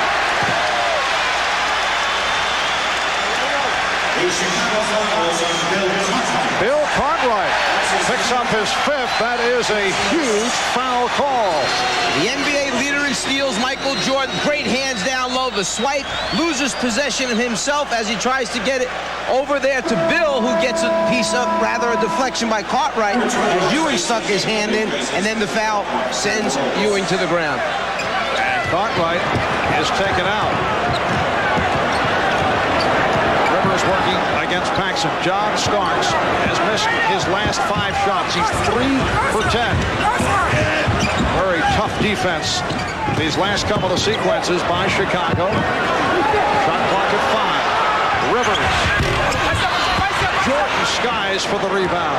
Perhaps knowing that Jordan's got a lot of minutes, Phil Jackson has Michael playing Anthony Mason at the defensive end of the floor, so he doesn't have to chase Starks and Rivers around screens. Tucker, the one-time New York Knick, pulls out a 3-guard setup. The big men are King and Williams. Here's Stacey King. Rebound, Scott Williams. And he's stripped by Doc Rivers. Foul is called. Chicago Bulls have really turned it up off the boards. They have been severely out-rebounded by the Knicks. Knicks plus 20 in that department, game 1, plus 11, game 2. +5 in game 3. Thus far today, the Bulls have out-rebounded the Knicks by 2. A little bit of encouragement there by Johnny Starks to his teammate. Let's get after it. Chicago with a 37-29 edge in the rebounding department. Illegal defense, that is the second infraction, so it is a technical foul.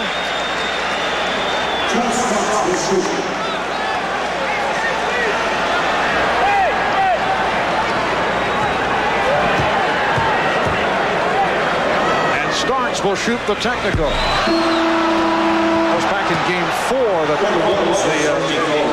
Knicks had a +2 rebounding advantage, and as you saw, the Bulls in command off the boards here tonight. Starks coming into this game from the foul line in the series against Chicago, just 56% from the free throw line. Usually a very dependable foul shooter. Anthony. The Bulls by 3. There's time remaining, 4th quarter. Knicks have missed their last 5 shots. Jordan. Yes. Michael Jordan has hit his last 4. He has taken control. He's given Chicago an 82-77 advantage. He used the momentum that time. He built up off the dribble to get him a little more spring in his legs, get up a little bit higher, and a little better look at the basket on the last jump shot for Michael Jordan. Illegal defense called for the 3rd time against Chicago. A hard drive, get the elevation, get up, and then get a good look at the front of the rim. And this time Pat Riley goes to Patrick Ewing to shoot the technical. Ewing is 6 for 10. Now this gives you an idea of how bad the Knicks free throw shooting is going, because Ewing has not been dependable at the line. And they miss again on the technical opportunity. Timeout called by the Bulls. They lead it by 5. Genuine Draft presents Genuine Moments. Tonight's Miller Moment takes us back 2 days ago to Game 4 when Michael Jordan exploded for 54 points, 6 3-pointers to tie the series at 2-all, bringing back memories of last year's NBA Finals against Portland when in Game 1 he hit 6 3-point field goals. He was in the zone, and with a glance in the direction of our colleague Magic Johnson indicated that he could not believe it. In recognition of these moments, Miller Genuine Draft will donate $1,000 to the Thurgood Marshall Scholarship Fund. But it has been low-key tonight from 3-point range for both clubs. Chicago and New York, both 0 for 2 from downtown. Michael Jordan, incidentally, has scored the Bulls' last 9 points. He now has 21 points along with 12 assists. King with the steal. Stacey King reading that one-hop pass. King realizing that he just can't stand behind Patrick Ewing, trying to give different looks. Earlier, had come up with a steal in the first half. Again, this time coming around in front as the pass is being delivered. Bulls have a 5-point lead. Here's Jordan. Yes, and counts. Fouled by John Starks. Michael Jordan is on fire. Jordan escape dribble one time, get Starks moving hard to his left, then immediately go up, elevate. What makes him almost impossible to guard when he's got his shot going is the fact that he is 6'6", gets up so well, and gets a clean look at the front of the rim. That's what makes it tough to play him. Jordan completing the 3-point play by connecting on the free throw. He's hit his last 5 shots. He has scored Chicago's last 12 points. He has taken over, and the Bulls have their biggest lead of the night. Starks with a setup for Oakley, and Ewing able to save it. Shot clock at 8. Here's Anthony. Ewing from 3-point range and hits. Patrick Ewing with a desperation shot. During the regular season, he hit only 1 3-pointer, 1 for 7. Only the 3rd of his career, 3 for 44 from 3-point land. Jordan to the fadeaway. Ewing with the rebound.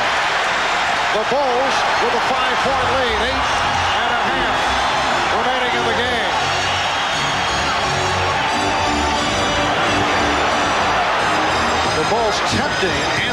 shoot. They want to see him fire it up. Jordan knocked it away. Jordan with the steal. 3-on-1, and Jordan puts it away as Starks and Ewing collided at midcourt. The Bulls 87. The Knicks 80. The Knicks want to settle down. A timeout is called with 8:06 remaining in this fourth quarter. What could have been the critical basket for New York to get back in this game, down 85-77 and totally out of sync in their offense. The shot clock running down. Ewing at the top, 4 of 3, 4 seconds remaining on the 24-second clock, makes it. But then as he goes up from behind his head, which we mentioned earlier, something Jordan loves to do, gets the block, off to the races in transition, give it up, get it back, unselfish basketball. The Bulls by 7. We'll be back in a moment. Welcome back to Madison Square Garden in New York. The other day, following Game 4, Horace Grant guaranteed a Bulls victory tonight, although he did it with a disclaimer saying if we play the way we have these last 2 games, it is definitely a guaranteed win for us. It's one of those times where you get in the middle of a thought and you realize what you're about to say and you go, oh, why am I saying this? And you try and get back out of it again. Is that something you can relate to? No, not at all. Not at all. There's a steal by Tucker. Trent Tucker on the drive, rejected by John Starks, recovered by Scottie Pippen. Michael Jordan has scored the Bulls' last 14 points, adding to the legend. The tip missed by King. And it will be Nick Ball. Trent Tucker from behind with the flick, but then not used to really being an outstanding ball handler, just can't get going, hesitates. It gives Starks, who has great leaping ability, a chance to get back in transition defense and block the shot. And during that last timeout, Ahmad saw that Jordan was exhausted, really needed a blow. And sure enough, Phil Jackson gives him his chance right now. He has 38 minutes thus far in the game on the floor. Ewing with the pass, Mason, and for the 4th time, an illegal defense call against the Bulls, but the Knicks, who have been brutal at the foul line, have not been able to take advantage. So Michael Jordan getting a rest from Phil Jackson. 26 points, 12 assists, 8 rebounds, 2 steals, 1 block shot. Here's the man that's going to dive down deep, and they're going to wind up with 2 defensive players playing him, and he won't have the basketball. You can't do that. You can only double team a man with the ball. They're called for the illegal defense. The Knicks only 1 out of 5 from the field in the 4th. They have scored only 4 points in this 4th quarter. Ewing now facing Scott Williams. Smith went short. Handled by Williams. So Scottie Pippen now is the quarterback of this unit. Pippen, Tucker, Paxson, Williams, and Grant on the floor. Michael Jordan getting set to return. Tucker for 3. Batted out by Grant. And here comes Jordan. For Chicago, until Jordan returned, you had only one guy who could create off the dribble. That was Pippen. So New York's defense could focus on that. For New York, you have 2 people that can take you off the dribble, Starks and Rivers. Now Jordan's back in, so you have 2-2 as far as guys who can create from the teammates. Mason backing his way and works inside. He also thought he was fouled. The Bulls, 87. The Knicks, 83. 17 to Mason. The champ of defense. Pippen pulled up as he was met by Ewing and lost it.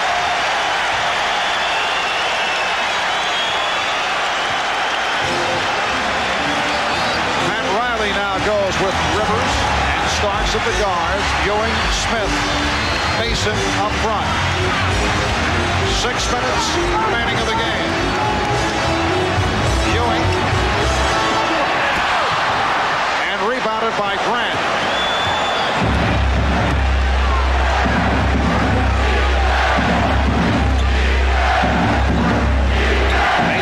the steal. Grant lost it. Grant with the recovery, but it's picked off. The Bulls get back. And Starks regroups. Ewing. Yes. The Knicks move within 2. And Phil Jackson takes a timeout.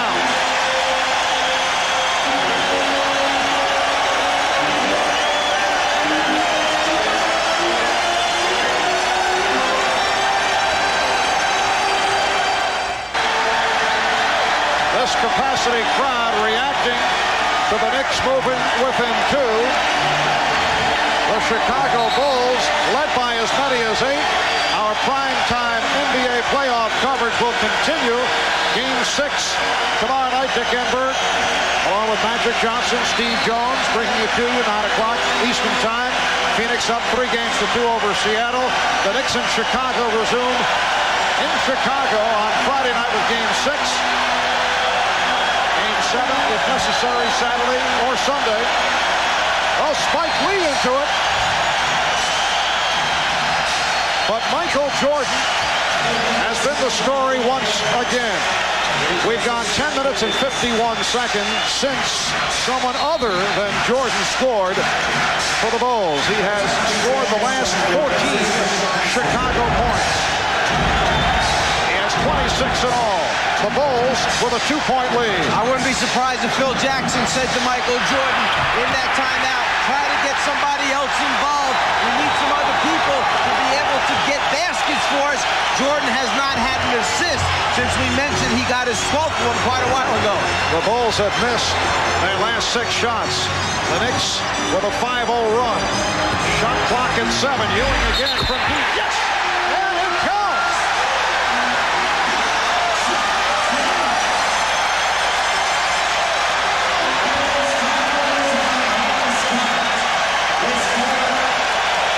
Grant tries to rotate up, gets there a little late on the arm after the shot. Basket's good. Free throw attempt coming up for Patrick Ewing. Like these could be the defining moments in the career of Patrick Ewing, who is seeking his first championship ring. The test, can he come up big, as Michael Jordan has in so many situations in huge ball games. So what you're saying is consistency alone is not enough. You have to rise above that to bring your team to the next level. Absolutely. Patrick Ewing still has that to prove. The Knicks by 1. 4.5 remaining in the game, and that is a foul on Rivers. Oh, the Knicks are upset. Pat Riley trying to control Anthony Mason, who objected vehemently to that call on Rivers. It is a block on Rivers. I don't think there's any question. Rivers was trying to play him tight, tough. He didn't want to give Jordan a chance to go up with the jumper, but he's moving his feet and his body's into him as he's going along trying to defend Michael. Second team foul on the Knicks. Bulls with 3. Bulls go to the weave once again. Grant with a nice head fake. Rebound Ewing. Look out. Pippen with the steal. Scottie Pippen. Taking advantage of the Knicks turnover. Under 4 minutes remaining in the game. Shot clock at 6. Jordan to the left hand. Forced and drew the foul. He had to release. The shot clock was running down. Rivers called for number 4. The way Chicago got possession back as New York was coming up the floor, a cross-court pass, not realizing how much ground Pippen can cover. He gets the steal. Michael wanted that side of the floor to be wide open. Cartwright was occupying a low left block. As a result, Michael knew there was no way for him to go all the way to the basket. He was going to wind up having to pull up and take a jumper. That's why a little conversation took place between Michael and Bill trying to get their signal straight. Well, Jordan able to tie it, but could not give the Bulls the lead. He is now 7 for 9 from the line. The Knicks and the Bulls tied at 88. Down to 3:35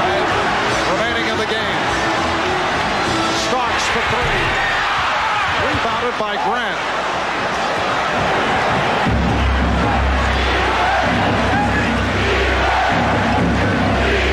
Jordan played again by Starks. Pippen works off the pick. Here's Pippen. Jordan with the rebound. Michael Jordan able to convert on the putback to give Chicago a 2-point lead. With the score 88-88 as Charles Smith tries to push it down quickly, something Riley and the Knicks have tried to do. With the score tied, Starks came down and lofted the three-pointer up at the basket. And since Ewing was going well, it's not quite what Coach Pat Riley wanted at that particular time. Long jumper, just to say, come on, John, that's not the shot we want. Missed shot by Chicago, but Jordan sneaks in underneath, puts it back up and in to give Chicago the 2-point lead. Michael Jordan called for the foul, a second, putting Charles Smith at the line. Smith is a 78% free throw shooter. Michael Jordan has scored the last 17 points for the Bulls. Well, the Knicks are now 18 for 30 at the line.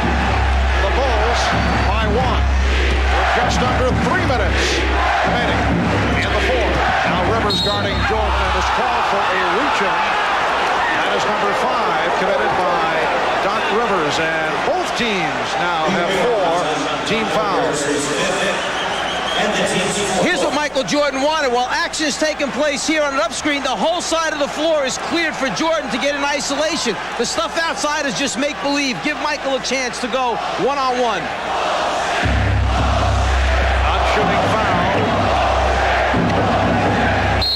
Pippen was held by Smith, and that puts the Knicks over the limit. Smith with his 5th, and Chicago will go to the line. So it has come down to this. In game number 5, the series is tied at 2. Knicks winning the first 2 here in New York. Chicago bouncing back convincingly. 5 apiece on Rivers and Smith. Cartwright is 5. Scottie Pippen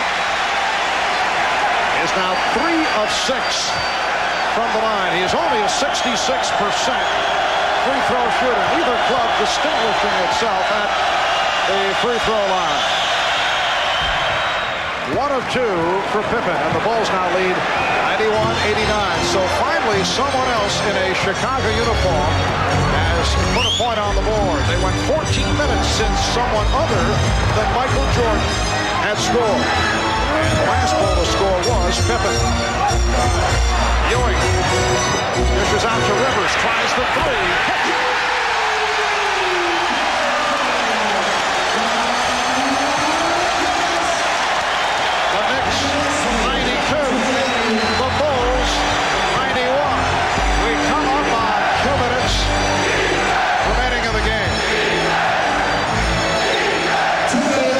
Jordan off the pick. Rebound Smith. Doc Rivers during the playoffs has hit a number of big shots. He hit one just a moment ago. Ewing for Smith. Charles Smith not able to hit. And a loose ball foul called on Anthony Mason. So the Bulls go back to the line because the Knicks are over the foul limit.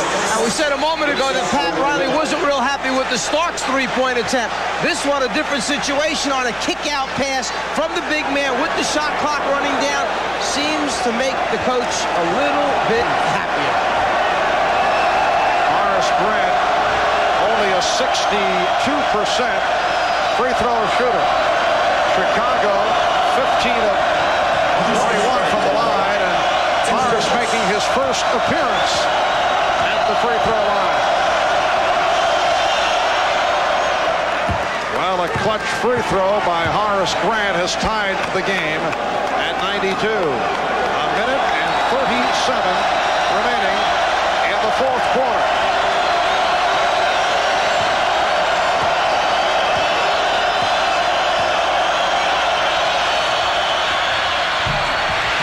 Hits 1 of 2, and a loose ball foul is called. It's on Bill Cartwright. He's fouled out.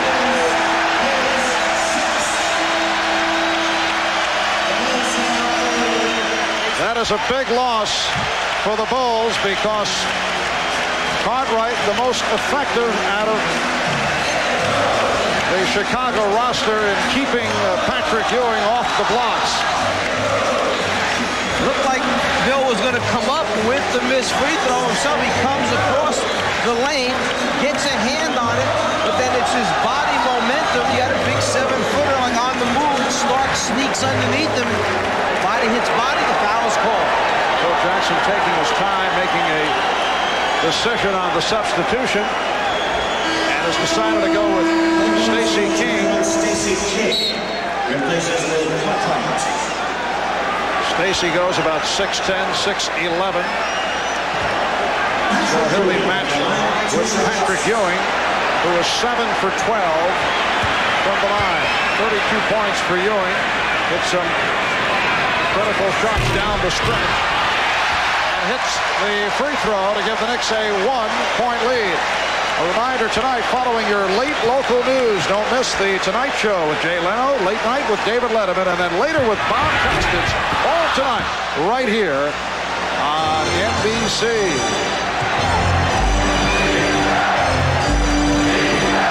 That's time remaining. 1:25 to go in the fourth. Knicks with a 1-point lead. Jordan gets the pick from Grant.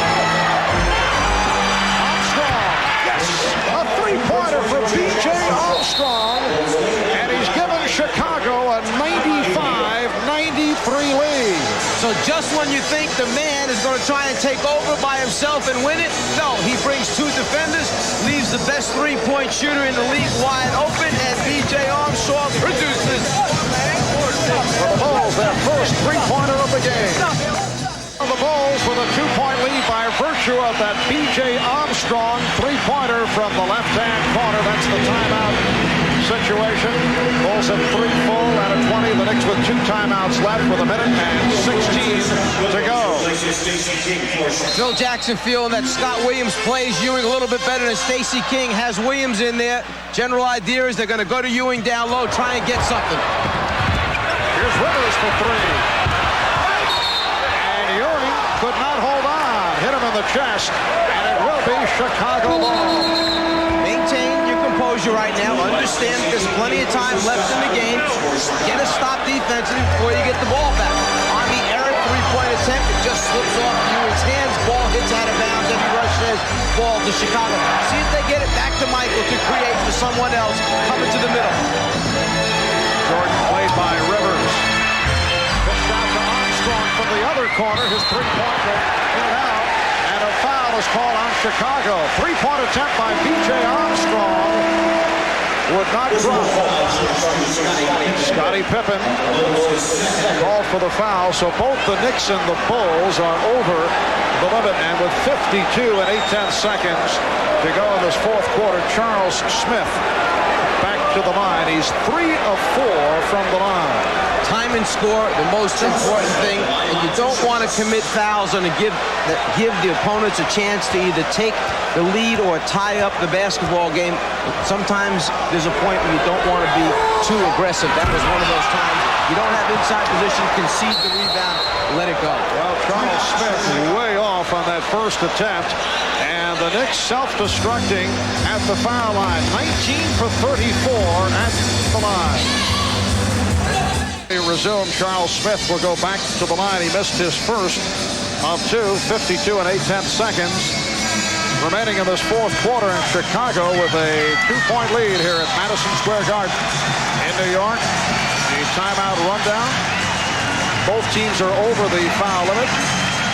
Only 7 times the last 15 years has a team down 3 games to 2 been able to come back. And your Atlanta Hawks back in '88 beat the Celtics in Boston in Game 5 and then lost the series with Celtics winning at the Omni and then winning Game 7 up in Boston.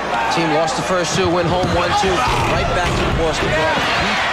The Celtics up there to take a 3-2 lead, then went home and lost a 2-pointer, and then the same thing in Game 7 in the Boston Garden. The Bulls 95, the Knicks 94.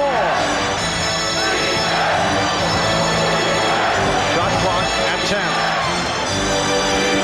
Pippen backs it up, puts the move on Smith. Off the fake, gives to King, and he's rejected by Ewing. It's a 24-second violation. Scottie Pippen's upset because he was trying to call a timeout with 2 seconds left on the 24-second clock. It was a great call by Pippen. He knew they weren't going to get a shot up. Right now, Pippen is trying to call timeout, but there's no possession yet. So Pippen arguing with the official that he had called and didn't realize that Stacey hadn't picked up the ball yet. You can't have a timeout if there's no possession. 28 and 8/10 seconds remaining. The Knicks down by 1 with the ball. Starks, played by Jordan. Ewing out to set a pick. Here's Starks, changed his mind. Plenty of time on the shot clock, down to 10. Ewing for Smith. Smith. Smith. Stopped. Smith. Stopped again by Pippen. What a play by Scottie Pippen. Final seconds. Jordan for Armstrong. And the Bulls have defeated the Knicks. The Chicago Bulls with a couple of spectacular plays. Scottie Pippen stopping Charles Smith. And the Bulls won it. That last basket will count. The Bulls 97, the Knicks 94. Scottie Pippen, one of the heroes for the Chicago Bulls, doing it on the defensive end. Let's go to Ahmad Rashad. All right, thanks, Mark. Boy, what a finish. You guys withstood. You didn't play very well in the second quarter, but still you're only down by 1 point at halftime, but you pulled it out at the end. Well, we realized that the third quarter is going to be very important for us. We just wanted to kind of maintain, stay in the game in the third quarter, and we knew we had our chance in the fourth. Now, a lot of things, you guys kept your poise. A lot of things went against you, the referees. I mean, a lot of calls that could have been controversial, but you kept your poise and stayed in it. Well, we knew that. It's a road game for us, so we know when you go on the road, you got to play above the referees and definitely try to take the crowd out of the game, and that's what we did. All right, you guys came in here smelling blood, and I guess you got it. We did. We came in here, we wanted to get a win. That's the only way we can win this series is to get a game here, and we did it. All right, thanks a lot, Scottie. Good luck to you. All right, All right, back to you, Marv. All right, Scottie Pippen, 28 points, 11.